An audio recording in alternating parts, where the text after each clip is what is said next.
Lung cancer का topic cover कर लेंगे। तो इसमें सबसे पहले बात कर रहा है कि लंग कैंसर जो है ना, ये बहुत ही फ्रीक्वेंटली डायग्नोज्ड मेजर कैंसर है। उसके बाद कह रहा है कि लंग कैंसर जो है ये मोस्ट कॉमन कॉज है कैंसर की। मॉर्टेलिटी जो होती है पूरी दुनिया में वो लंग कैंसर की वजह से होती है। इसका पीक इंसिडेंस जो है 40 से 60 साल की उम्र में होता है। और मोस्ट कॉमन साइट जो है लंग कैंसर की, याद रखिएगा, हाइलम ऑफ द लंग्स है। रिस्क फैक्टर देखते हैं तो डिफरेंट है। सबसे पहला है सिगरेट स्मोकिंग। 87% लोगों में जो है ना लंग कैंसर वो स्मोकर्स में होता है। एवरेज स्मोकर्स जो हैं उनको 10 फोल्ड ग्रेटर रिस्क होता है, यानी जो कि थोड़ी बहुत एवरेज स्मोकिंग करते हैं। जबकि जो हैवी स्मोकर्स होते हैं ना, जो बहुत ज़्यादा सिगरेट पीते हैं, तो उनमें 60 फोल्ड ज़्यादा रिस्क बढ़ जाता है लंग कैंसर का। वुमेन जो है वो ज़्यादा ससेप्टेबल होती हैं टोबैको कार्सिनोजेंस को, ठीक है, मतलब वो सेंसिटिव होती हैं काइंड ऑफ टोबैको कार्सिनोजेंस को, तो उनमें कैंसर ज़्यादा होता है। और सेसेशन जो है स्मोकिंग की फॉर 10 ईयर्स, अगर 10 ईयर्स तक वो सिगरेट पीना छोड़ देता है कोई, तो उसका जो है रिस्क कम हो जाता है, लेकिन कभी भी कंट्रोल लेवल्स पे यानी बेस लाइन पे नहीं आता। रिस्क बस उसका कम होगा, लेकिन बेस लाइन पे नहीं आएगा, ठीक है। दूसरे क्या फैक्टर्स हो सकते हैं? रेडिएशन, ठीक है, रेडिएशन की वजह से भी होता है। यूरेनियम, एस्बेस्टोस, आर्सेनिक, रेडॉन, ठीक है, ये भी जो है वो कैंसर कॉज करवाती है, लंग कैंसर। उसके बाद कुछ सेल टाइप्स लिखी हुई हैं। सेल टाइप्स की अगर हम बात करें तो स्मॉल सेल लंग कैंसर जो है वो 20% होता है, जबकि दूसरा होता है non small cell lung cancer. उसकी भी फर्दर कुछ टाइप्स हैं जिनमें एडिनोकार्सिनोमा आ जाता है। एडिनोकार्सिनोमा जो है वो 25 से 40% है, और अब ये बहुत ही कॉमन कैंसर है एडिनोकार्सिनोमा। दूसरा नॉन स्मॉल सेल कैंसर में है स्क्वामस सेल कार्सिनोमा, ये भी 25 to 40% है। और तीसरा है लार्ज सेल कार्सिनोमा जो कि 15% है। और चौथा भी एक होता है नॉन स्मॉल सेल कैंसर जो कि है कार्सिनॉइड ट्यूमर, जो कि सिर्फ 5% होता है, और ये हम पैथोमा में पढ़ के आए हैं। उसके बाद जेनेटिक्स लिखी है लंग कैंसर की। स्मॉल सेल कार्सिनोमा जो है एक्टिवेशन हो जाती है ऑन्कोजीन CMYC, इसकी एक्टिवेशन हो जाती है। दूसरा इनएक्टिवेशन हो जाती है रेटाइनोब्लास्टोमा जीन की और ट्यूमर सप्रेसर जीन की। नंबर 3 इनएक्टिवेशन हो जाती है P53 ट्यूमर सप्रेसर जीन की, जो कि कॉमन होता है दोनों स्मॉल में भी और नॉन स्मॉल सेल कार्सिनोमा में। P53 tumour suppressor gene. तो ये जो सारी हैं ये स्मॉल सेल कार्सिनोमा की जेनेटिक्स हैं। जबकि नॉन स्मॉल सेल कार्सिनोमा की जेनेटिक्स देखें तो उनमें एक्टिवेशन होगी KRAS ऑन्कोजीन की, वहाँ पे CMYC था, ये KRAS है। इसके अलावा इसमें P16 ट्यूमर सप्रेसर जीन की इनएक्टिवेशन हो जाती है, और वहाँ पे जो है वो कौन सा था? P53, रेटाइनोब्लास्टोमा की, वहाँ रेटाइनोब्लास्टोमा की, यहाँ पे P16 ट्यूमर सप्रेसर जीन की इनएक्टिवेशन। इसके अलावा थर्ड पॉइंट है, यहाँ पे P53 की भी ट्यूमर सप्रेसर जीन की इनएक्टिवेशन होती है, और ये दोनों स्मॉल और नॉन स्मॉल सेल कार्सिनोमा में कॉमन है। अब हम आते हैं क्लिनिकल प्रेजेंटेशन पे। लंग कैंसर के पेशेंट्स को ज़्यादातर कफ होती है, ये बहुत ही कॉमन सिम्टम है 75%। उसके अलावा 40% जो उनको होता है सिम्टम, वो चेस्ट पेन के साथ आते हैं। 40% वेट लॉस, जाहिर सी बात होगा, और 20% जो है उनमें डिस्निया होता है। हॉर्सनेस जो है वो रिकरेंट लेरेंजल नर्व की पाल्सी की वजह से होता है, क्योंकि ट्यूमर उसको या कंप्रेस वगैरह कर रहा होगा। और डिस्फेजिया जो है वो अगर ईसोफेजियल इन्वेजन हो जाती है उसकी वजह से होता है। सुपीरियर वेना केवा सिंड्रोम हम पढ़ के आए हैं, तो वो तब होता है जब सुपीरियर वेना केवा की ऑब्स्ट्रक्शन हो जाए या उसकी कंप्रेशन हो जाए ट्यूमर्स की वजह से। इसके अलावा डायफ्रामेटिक पैरालिसिस होती है जब फ्रेनिक नर्व की इन्वेजन होती है। नेक्स्ट अब हम आते हैं क्लिनिकल पर्ल्स पे। सबसे पहले हम लोकल इफ़ेक्ट्स देख लेते हैं लंग कैंसर के। हॉर्नर सिंड्रोम होता है। हॉर्नर सिंड्रोम हमें पता है कि इसमें इप्सीलेटरल पार्शल टोसिस होती है, एक ही साइड पे, उसी साइड पे, सेम साइड पे, जो मतलब नर्व अफेक्ट हुई है, और जो सिंपैथेटिक चेन अफेक्ट हुआ है उस साइड का। और एनोफ्थेल्मोस यानी संकन आइज होंगी, मियोसिस होगी, और एनहाइड्रोसिस यानी स्वेटिंग बिल्कुल भी नहीं होगी। अब ये क्यों होता है? क्योंकि इसमें सिंपैथेटिक चेन जो है ना वो इन्वॉल्व होती है एट या फिर अबव द स्टीलेट गैंग्लियन। ये एनाटॉमिकली हमने देखा हुआ है, एनाटॉमी सेकेंड ईयर में हेड एंड नेक में स्टीलेट गैंग्लियन जो होता है उस लेवल से ऊपर जो है ना सिंपैथेटिक चेन इन्वॉल्व होगी। दूसरा होता है एक पैनकॉस्ट सिंड्रोम। पैनकॉस्ट सिंड्रोम याद रखिएगा, मैंने आपको बताया एपेक्स से रिलेटेड है। ये जो ट्यूमर है ना, ये एपाइकल लंग ट्यूमर होता है, ठीक है। ये पैनकोस सिंड्रोम जो है वो पैनकोस ट्यूमर की वजह से होता है। पैनकोस ट्यूमर एक एपाइकल लंग ट्यूमर है जो कि हमारी सुपीरियर पल्मोनरी सल्कस में मौजूद होता है। इसमें क्या होता है कि शोल्डर में पेन होगा पेशेंट को और inner aspect of the arm में, और इसके साथ साथ हैंड मसल की भी वेस्टिंग मिल भी सकती है, नहीं भी मिल सकती, ठीक है। हाथ के जो मसल्स हैं वो वेस्ट हो जाएंगे। अब ये क्यों होता है? जब डैमेज हो जाए ना C8 से लेके T1 रूट्स जो हैं ब्रेकियल प्लेक्सस के, वो डैमेज हो जाते हैं, उसकी वजह से ये सिंड्रोम होता है। तो ये आपने याद रखना है, C8 से T1 रूट्स। इसके अलावा ये हॉर्नर सिंड्रोम के साथ भी एसोसिएटेड होता है, यानी यही हॉर्नर सिंड्रोम इसमें भी होगा। नंबर 3 है हाइपरट्रॉफिक पल्मोनरी ऑस्टियोआर्थ्रोपैथी। ये भी हमने बेसिक में भी देखा कि ये लंग कैंसर में होती है। ये असल में रेफ़र करता है कि इसमें पेरीओस्टाइटिस हो जाती है लॉन्ग बोन्स की, इन्फ्लामेशन, ठीक है। पेरीओस्टाइटिस होता है कि इन्फ्लामेशन हो जाती है पेरीओस्टियम की, ठीक है, जो कि लॉन्ग बोन्स के अराउंड होती है। ये ज़्यादातर हमें टिबिया, फिब्युला, रेडियस और अल्ना में जो है ना इन्फ्लामेशन होगी इस कंडीशन में, हाइपरट्रॉफिक पल्मोनरी ऑस्टियोआर्थ्रोपैथी में, ठीक है। इसके अलावा ये प्रेजेंट करता है, इसमें पेशेंट को पेन हो रहा होता है और टेंडरनेस होती है उस अफेक्टेड बोन वाली साइड पे, ठीक है। जैसे कि रिस्ट पेन की कंप्लेन करेगा कि उसको कलाई में दर्द है, और ये डिजिटल क्लबिंग के साथ भी एसोसिएटेड है ये कंडीशन। तो ये सारे लोकल इफ़ेक्ट्स हैं लंग कैंसर के। अब हम नेक्स्ट चलते हैं मेटास्टेसिस पे। देखिए, अगर लंग कैंसर पे नोट आता है तो आपने ये सारे पॉइंट्स लिखने हैं, ठीक है। तो अब ये 5th पॉइंट है मेटास्टेसिस का, उसमें आ जाता है हाइलर लिम्फ नोड्स, बहुत ज़्यादा कॉमन है इसमें मेटास्टेसिस। 50% याद रखिएगा एड्रिनल्स में होती है, और लिवर और ब्रेन में भी मेटास्टेसिस मिलती है। नंबर 6 पॉइंट है पैरानियोप्लास्टिक सिंड्रोम। लंग कैंसर जो है वो बहुत से नंबर ऑफ पैरानियोप्लास्टिक सिंड्रोम्स के साथ एसोसिएटेड है। कुशिंग सिंड्रोम जो कि एड्रिनोकॉर्टिकोट्रोपिक हार्मोन की वजह से होता है, ये हमें स्मॉल सेल कैंसर में मिलेगा। Syndrome of inappropriate ADH secretion, ये भी स्मॉल सेल कैंसर में। लैम्बर्ट ईटन मायस्थेनिक सिंड्रोम जो है ये भी स्मॉल सेल कैंसर में। थ्रोम्बोफ्लेबाइटिस जो है ना, ये हमें एडिनोकार्सिनोमा में मिलेगी, और नॉन बैक्टीरियल वेरिकोस एंडोकार्डाइटिस भी एडिनोकार्सिनोमा में। हाइपर कैल्सीमिया यानी पैराथायरॉयड हार्मोन रिलेटेड पेप्टाइड की वजह से जो हो रही है हाइपर कैल्सीमिया, वो भी स्क्वामस सेल में। और गायनेकोमेस्टिया जो कि गुनेडोट्रोपिन्स की वजह से होता है, वो हमें लार्ज सेल कैंसर में मिलेगा, ठीक है। गायनेकोमेस्टिया हो जाएगा गुनेडोट्रोपिन की वजह से, जो कि लार्ज सेल कैंसर में हमें मिलता है। इसके अलावा डिजिटल क्लबिंग है, वो भी हमें जो है नॉन स्मॉल सेल जो कैंसर है उनमें मिलती है। डर्माटोमायोसाइटिस, ये एक इन्फ्लामेटरी डिजीज़ है जिसमें मसल वीकनेस हो जाती है और डिस्टिंक्टिव हमें स्किन रैश मिलती है, ठीक है। तो ये याद रखिएगा सारे कैंसर्स में होता है। अगला एक्केंथोसिस निग्रिकेंस है। ये एक ऐसी कंडीशन है जो कि डार्क थिक वेलवेटी स्किन करवा देती है बॉडी के फोल्ड्स वाली जो जगह हैं, और जहाँ पे मतलब क्रीजेस पड़ते हैं ना हमारी बॉडी में, जैसे कि आर्मपिट्स हो गए, ग्रोइन, नेक वाला रीजन, तो वहाँ पे ये डार्क थिक वेलवेटी स्किन हो जाएगी, उसको कहते हैं एक्केंथोसिस निग्रिकेंस। तो ये सारे जो लंग कैंसर हैं उनमें हमें ये दोनों मिलती है। फिर 7th पॉइंट है मॉर्फोलॉजिकल फीचर्स का। अब हर का अलग अलग है। सबसे पहला स्क्वामस सेल कार्सिनोमा के बारे में है कि ये सेंट्रली लोकेटेड होता है, ये हमने पैथोमा में भी देखा, लंग में सेंट्रल पोजीशन है।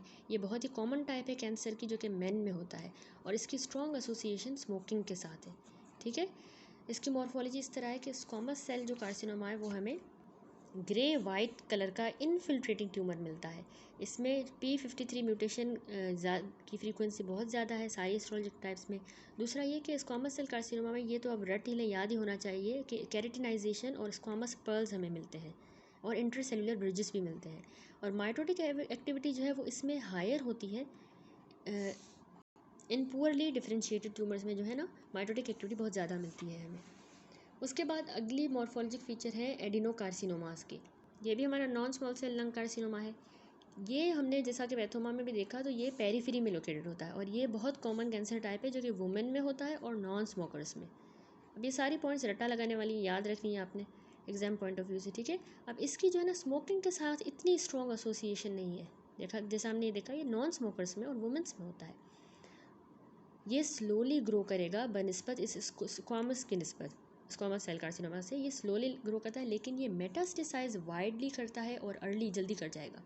मॉर्फोलॉजी पे हम देखेंगे तो हमें इसमें ग्रे वाइट मास इसी तरह के ही नज़र आएंगे, लेकिन वो पेरिफेरल होंगे और उनमें प्लूरल प्यूकरिंग भी मिलेगी हमें, यानी ये प्लूरा को अपनी तरफ खींचेंगे, प्यूकर करेंगे, ठीक है, रिंकल कह सकते हैं हम।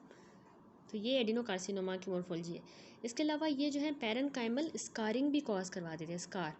इसमें जो है हमें KRAS म्यूटेशन है वो ज़्यादातर मिलती है, और 80% जो है एडिनोकार्सिनोमा उनमें हमें म्यूसिन मिलता है।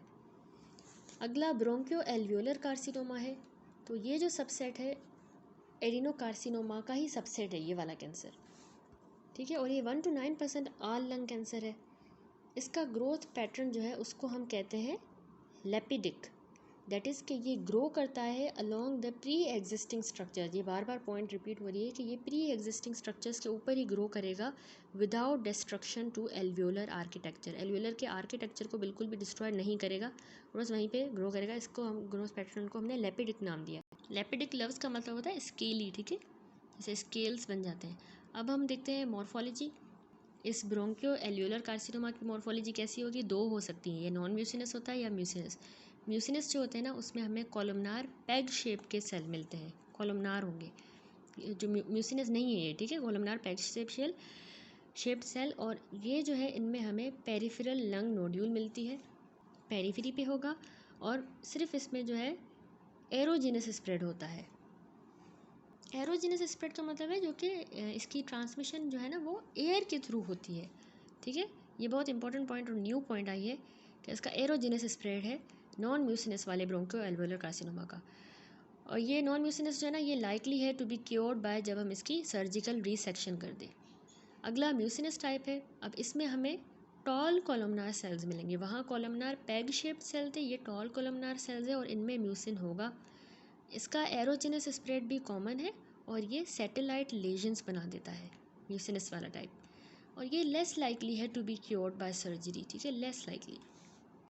चौथा है स्मॉल सेल लंग कैंसर। इसकी लोकेशन जो है वो लंग में सेंट्रली ही होता है। ये अभी जो हमने सारे पढ़े वो नॉन स्मॉल सेल कर लिया, अब ये स्मॉल सेल वाला जो है ये सेंट्रली होता है। इसको हम ओड सेल कार्सिनोमा भी कहते हैं, बहुत इंपॉर्टेंट पॉइंट है ये, स्मॉल सेल वाले का ये दूसरा नाम है। ये न्यूरो एंडोक्राइन सेल्स से आता है, अराइज करता है, ये पॉइंट भी हमने पढ़ी थी, जिसको हम कल्चर्सकी सेल कहते हैं, वहाँ से ये अराइज करता है जो हमारी न्यूरो एंडोक्राइन सेल्स है। मोर कॉमन ये मेन में है और इसकी स्ट्रॉन्ग एसोसिएशन स्मोकिंग के साथ है। जो स्मोकिंग करते हैं तो उनमें स्मॉल सेल कैंसर ज़्यादातर होता है। ये बहुत ही अग्रेसिव टाइप होती है और ये जल्दी डायसेमिनेट कर जाती है। इसकी हाईएस्ट फ्रीक्वेंसी है रेटाइनोब्लास्टोमा और BCL2 म्यूटेशंस हमें इसमें मिलती हैं। ये दो म्यूटेशन भी आप अच्छी तरह रट लें। इसकी morphology salt and paper appearance. Salt and paper appearance कैसी होती है कि इसमें सेल्स स्मॉल छोटे छोटे से होते हैं, साइटोप्लाज्म उनमें बहुत ही थोड़ा सा होगा, स्कैंड, बॉर्डर उनके जो है वो बिल्कुल इल डिफाइंड होंगे, और क्रोमेटिन हमें उसमें ग्रेन्युलर मिलेगा, ठीक है। तो ये इसकी हो गई साल्ट एंड पेपर अपीयरेंस। ये देखिए साल्ट एंड पेपर अपीयरेंस, छोटे छोटे से स्मॉल सेल होंगे, स्मॉल से, साइटोप्लाज्म इनका स्कैंट है, और बॉर्डर भी देखिए ये इल डिफाइंड है, और क्रोमेटिन इनका ग्रेन्युलर है। लास्ट आता है कार्सिनोइड ट्यूमर।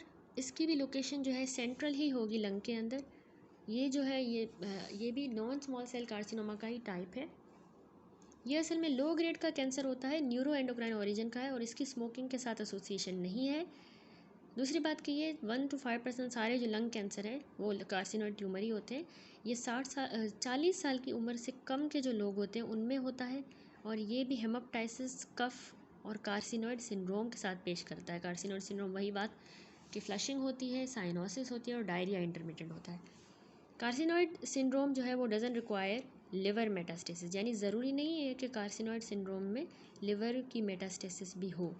वही बात आ गई कि ये डायरिया, फ्लशिंग और साइनोसिस, ये तीनों का ट्रायड है कार्सिनोइड सिंड्रोम। अब कार्सिनोइड ट्यूमर की दो टाइप्स हैं, एक टिपिकल, दूसरा एटिपिकल कार्सिनोइड। टिपिकल में जो है हमारे पास नेक्रोसिस नहीं होती, लेकिन एटिपिकल में नेक्रोसिस होगी। टिपिकल कार्सिनोइड ट्यूमर में P53 म्यूटेशन भी नहीं होती, नो, लेकिन यहाँ पे P53 म्यूटेशन होगी। टिपिकल में BCL2 भी नहीं है, BAX का इम्बैलेंस नहीं है, BCL2 BAX इम्बैलेंस नहीं होगा। लेकिन यहाँ पे BCl2 BAX इम्बैलेंस होगा। बस टिपिकल में आपने नो लगा देना है और ये पॉइंट्स याद रखने हैं, ठीक है। दैट्स इट, यहाँ पे ये कंप्लीट हुआ लंग कैंसर का टॉपिक। अब जो है हम चलते हैं हमारे नेक्स्ट टॉपिक पे, जो कि है प्लूरल लेशंस। बेसिक से सबसे पहले करेंगे हम रॉबिन्स बेसिक। तो प्लूरा की जो डिजीज़ेज़ हैं वो यूजुअली कॉम्प्लिकेशन होती हैं underlying the pulmonary disease. Pulmonary he disease की कोई अंडरलाइंग कॉम्प्लिकेशन की वजह से प्लूरा की डिजीज़ेज़ होती हैं। सेकेंडरी इन्फेक्शंस का हो जाना और प्लूरल अडेशंस जो है ना, ये बहुत ही कॉमन फाइंडिंग्स होती हैं जो हमें ऑटोप्सी पे मिलती हैं।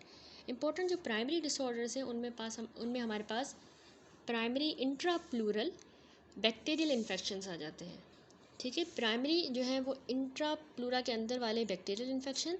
दूसरा नंबर 2 मैलिग्नेंट मीजोथीलियोमा है, जो कि प्राइमरी न्यूप्लाज्म है प्लूरा का। सबसे पहले है pleural effusion and pleuritis. Pleural effusions यानी फ्लूड आ जाए प्लूरल स्पेस के अंदर, तो ये फ्लूड एक्सुडेट भी हो सकता है या ट्रांसटूएट भी हो सकता है। जब भी इफ्यूजन ट्रांसटूएट होगी, यानी इसका ट्रांसटूएट हमें पता है प्रोटीन पुअर होता है, तो जब ट्रांसटूएट होगी तो ये कंडीशन कहलाएगी हाइड्रोथोरैक्स, ठीक है। कंजेस्टिव हार्ट फेलियर जो है ये बहुत ही कॉमन कॉज है बायलेटरल हाइड्रोथोरैक्स का। दोनों साइड में प्लूरा में फ्लूड आ जाएगा और हाइड्रोथोरैक्स हो जाता है कंजेस्टिव हार्ट फेलियर में। एक्सुडेट की जब हम बात करें तो ये कैरेक्टराइज होता है कि इसमें प्रोटीन कंटेंट जो है ना 30 ग्राम पर लीटर से ज़्यादा होगा और ऑफन हमें इसमें इन्फ्लामेटरी सेल्स भी मिलेंगे। तो ये सजेस्ट करता है कि पेशेंट को प्लूराइटिस हुई हुई है। 30 ग्राम आपने याद रखना है, ठीक है। 4 प्रिंसिपल कॉजेज़ हैं प्लूरल एक्सुडेट की फॉर्मेशन के। क्यों बनता है, कैसे बनता है। नंबर 1 माइक्रोबियल इन्वेजन हो जाए, जो कि या तो डायरेक्ट एक्सटेंशन हुई है पल्मोनरी वाले इन्फेक्शन की, या फिर कोई ब्लड के थ्रू आया है, यानी ब्लड बॉन्ड सीडिंग हुई हुई है। सुपरेटिव प्लूराइटिस हम इसको कहते हैं, या इम्पाइमा कहेंगे, जो ब्लड के थ्रू होगा। नंबर 2 कैसे बनता है प्लूरल एक्सुडेट, कैंसर की वजह से। लंग कार्सिनोमा है, या कोई मेटास्टेटिक न्यूप्लाज्म है लंग की तरफ, या कोई प्लूरल सरफेस का है जैसे कि मेसोथीलियोमा, तो वो भी प्लूरल एक्सुडेट बना देगा। नंबर 3 पल्मोनरी इन्फेक्शन में भी प्लूरल एक्सुडेट बनता है। एंड नंबर 4 वायरल प्लूराइटिस में भी प्लूरल एक्सुडेट बनेगा, प्लूरा की इन्फ्लामेशन जो वायरल की इन्फेक्शन की वजह से हो। और बाकी जो लेस कॉमन कॉजेज़ हैं एक्सुडेटिव प्लूरल इफ्यूजन के, वो है कि सिस्टेमिक लूपस एरिथेमेटोसिस हो जाए, SLE, रूमाटॉइड आर्थराइटिस में भी होता है, यूरीमिया में, एज वेल एज़ कोई प्रीवियस अगर थोरेसिक सर्जरी हुई है किसी की, तो उसको भी जो है वो प्लूरल एक्सुडेट बनेगा। मैलिग्नेंट इफ्यूजन्स जो हैं वो कैरेक्टरिस्टिकली लार्ज होती हैं और उनमें फ्रीक्वेंटली हमें ब्लड मिलता है। मैलिग्नेंट इफ्यूजन्स में ब्लड मिलेगा तो हम इसको हेमरेजिक प्लूराइटिस कहेंगे। साइटोलॉजिक एग्जामिनेशन में हमें मैलिग्नेंट सेल्स भी मिलेंगे इसमें। तो वट एवर द कॉज, ट्रांसटूएट और सीरस जो एक्सुडेट है ना, ये यूजुअली रीअब्जॉर्ब हो जाते हैं without the residual effects if the inciting cause is controlled, यानी हम कॉज को हम कंट्रोल कर लें या उसको रेमिट कर दें तो फिर वो रिजॉल्व हो जाता है जो भी एक्सुडेट या ट्रांसटूएट बना है। लेकिन बाय कंट्रास्ट जो फिब्रिनस, हेमरेजिक और सुपरेटिव एक्सुडेट बनते हैं ना, तो वो लीड करते हैं फाइब्रस ऑर्गेनाइजेशन, यील्डिंग अडेशंस बना देंगे, या फाइब्रस प्लूरल थिकनिंग करवा देते हैं, जो कि समटाइम्स अंडरगो कर जाएगी कैल्सिफिकेशन, ठीक है। अब सबसे पहले हम देखते हैं न्यूमोथोरैक्स, हीमोथोरैक्स, काइलोथोरैक्स। न्यूमोथोरैक्स रेफ़र करता है कि एयर आ जाए या फिर कोई और गैस आ जाए हमारी प्लूरल सैक के अंदर, ठीक है। प्लूरल सैक जो कि हमारी नॉर्मल मेम्ब्रेन है, जो कि लंग्स को कवर कर रही है। तो ये न्यूमोथोरैक्स जो है ना, ये यंग्स में होता है, हो सकता है अपेरेंटली हेल्दी लोगों में हो सकता है, यूजुअली मेन में होता है, without any non pulmonary disease भी उनको नहीं है, तो हम इसको कहते हैं सिंपल या फिर स्पॉन्टेनियस न्यूमोथोरैक्स। या फिर ये किसी थोरेसिक या लंग डिसऑर्डर की वजह से भी हो सकता है न्यूमोथोरैक्स, उसको हम कह देंगे सेकेंडरी न्यूमोथोरैक्स, जैसे कि इम्फाइसीमा की वजह से या जब रिब फ्रैक्चर हो जाता है उसकी वजह से। सेकेंडरी न्यूमोथोरैक्स जो है ना, ये कॉन्सिक्वेंस होता है कि कोई भी पल्मोनरी लेजन जो है वो रप्चर हुई है, ठीक है, जो कि प्लूरल सरफेस के बिल्कुल क्लोज मौजूद थी वो लेजन, और वो रप्चर हुई है, तो उसने अलाउ कर दिया है कि इंस्पायर्ड वाली हमारी एयर जो है ना वो प्लूरा के अंदर चली गई है, प्लूरल कैविटी के अंदर। तो रिस्पॉन्सिबल जो पल्मोनरी लीजन है तो वो कौन सी हैं, उनमें एम्फाइसीमा हो सकता है, वो रप्चर हुआ है, लंग एब्सेस, ट्यूबरक्लोसिस, कोई कार्सिनोमा। इसके अलावा बहुत से अदर लेस कॉमन प्रोसेसेस भी होते हैं। Mechanical ventilatory support with high pressure के साथ जो है ना अगर हम दे रहे हैं तो वो भी ट्रिगर करवा सकती है secondary pneumothorax, mechanical ventilatory support अगर हाई प्रेशर हो तो, ठीक है। तो there are several possible complications of the pneumothorax. उसके बाद कह रहा है कि बाल वाल लीक जो है ना ये क्रिएट कर सकता है टेंशन न्यूमोथोरैक्स, जो कि शिफ्ट कर देगी हमारे मेडियस्टिनम को। बाल वाल लीक क्या है? बाल वाल लीक एक इफ़ेक्ट है कि मतलब कोई पार्शियल ऑब्स्ट्रक्शन हो जाए जिसकी वजह से इनफ्लो तो एयर का हो रहा है, लेकिन जब एक्सपायरेशन होती है तो आउटफ्लो नहीं हो पाता, तो उसको हम कहते हैं बाल वाल लीक इफ़ेक्ट, ठीक है। तो उसकी वजह से जो है ना फिर टेंशन न्यूमोथोरैक्स डेवलप कर जाता है।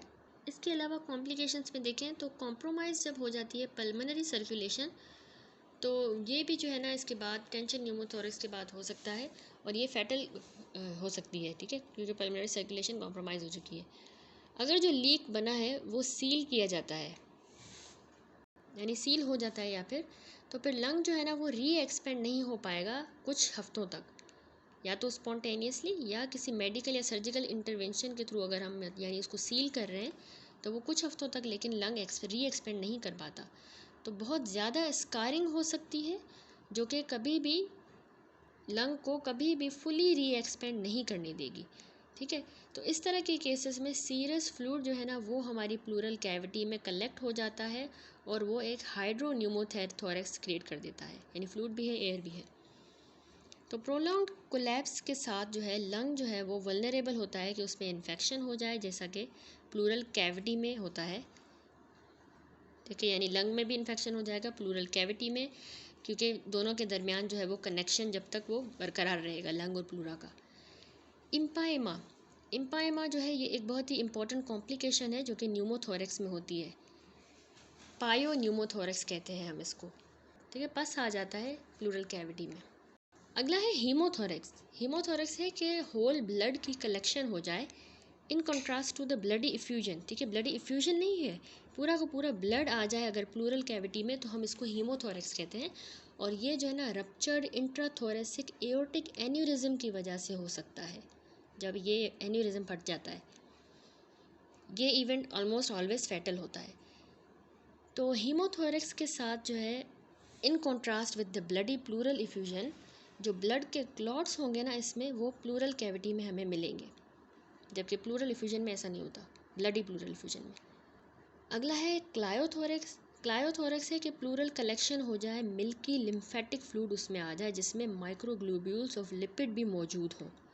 तो टोटल जो वॉल्यूम होगा फ्लूइड का वो इतना लार्ज नहीं होगा, लेकिन क्लायोथोरैक्स जो है ना वो ऑलवेज सिग्निफिकेंट है क्योंकि ये इम्प्लाई करती है कि इसमें ऑब्स्ट्रक्शन हो जाती है हमारी मेजर लिम्फ डक्ट्स की, यूजुअली इंट्राथोरेसिक किसी कैंसर की वजह से उनकी ऑब्स्ट्रक्शन हुई है, जैसे किसी प्राइमरी या सेकेंडरी मेडियस्टिनल नियोप्लाज्म की वजह से, जैसे लिम्फोमा की वजह से, मतलब वो ऑब्स्ट्रक्ट हुआ है लिम्फेटिक डक्ट्स हमारी, ठीक है।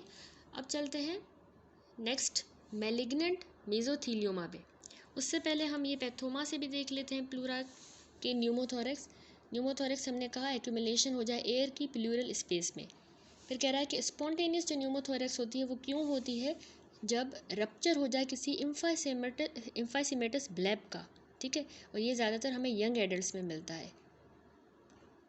नंबर 1 ये रिजल्ट करेगा in the collapse of a portion of the lung, ठीक है, वो लंग का पोर्शन कोलैप्स हो जाएगा। जैसे अगर हम फिगर 9.24 देखें इसमें तो ये स्पॉन्टेनियस न्यूमोथोरैक्स दिखाया गया है, और ये लंग देखें यहाँ पे एयर आ चुकी है जिसकी वजह से ये लंग इस तरह ये कोलैप्स हो चुका है।